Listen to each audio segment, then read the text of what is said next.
হয় না।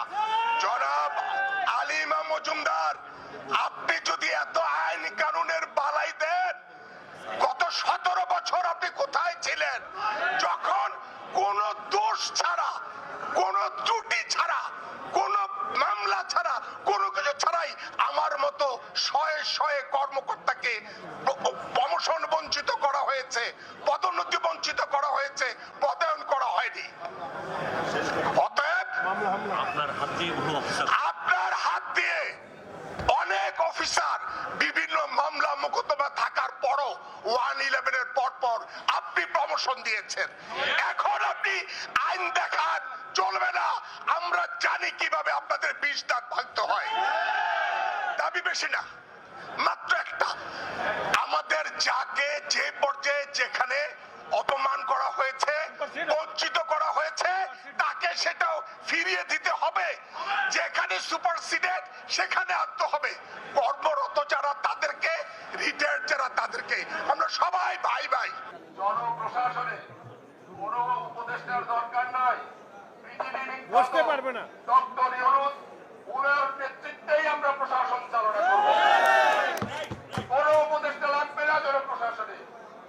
পৃথিবী বিখ্যাত নোবেল বিজয়ী ডক্টর ইউনূসের নেতৃত্বেই আমরা জনপ্রশাসন পরিচালনা করব ইনশাআল্লাহ। বাংলাদেশ থেকে লক্ষ লক্ষ কোটি টাকা পাচার করেছে, তাদের নাম 24 ঘন্টার মধ্যে বাংলাদেশের ডিজি অফিসের কথা বলেন, ডিজি অফিসের কথা বলেন, ডিজি ডিরেক্টর রাখতে পারবেন। বলছি আমরা এগুলো হেড দিয়ে কথা বলছি, তোমরা বাকিরা জাতীয় রাজস্ব বোর্ডে কোনো বঞ্চিত কর্মকর্তা যাতে পদোন্নতি না পায়, সেই জন্য বঞ্চিত কর্মকর্তা যাতে পদায়ন না হয়, সেজন্য ষড়যন্ত্র চলছে, ষড়যন্ত্র অব্যাহত আছে। এই লুটেরাদের মুখোশ উন্মোচিত হলে আপনাদের কোনো আন্দোলনের দরকার হবে না।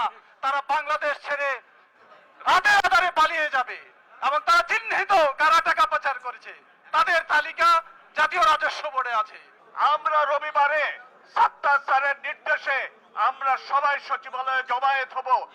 আমরা আশা করি আপনারা প্রত্যেকে ওখানে অবস্থান করবার জন্য সবাই উপস্থিত থাকবেন।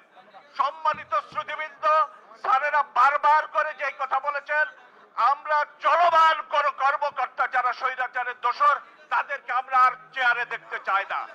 আমরা কোন আমাদের সিদ্ধান্ত ছাড়া কোন নিয়োগ পদোন্নতি দেখতে চাই না। সকল ক্যাডারের প্রতিনিধিদেরকে আমরা জানিয়ে দিয়েছি যে আপনারা আপনাদের মতো করে মুভ করা শুরু করেন, যত সাপোর্ট লাগে আমরা দেব।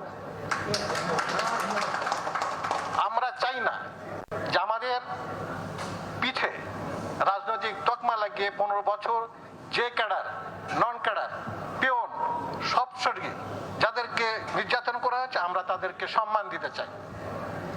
আমার দুই একজন সহকর্মী হয়তো বলার চেষ্টা করেছে যে কোন নিয়মে করা হবে, কোন আইনে করা হবে, এটা তো আইন কভার করে না। আমি স্পষ্ট বলে দিয়েছি, লাঠি মারি আইনকে, লাঠি মারি।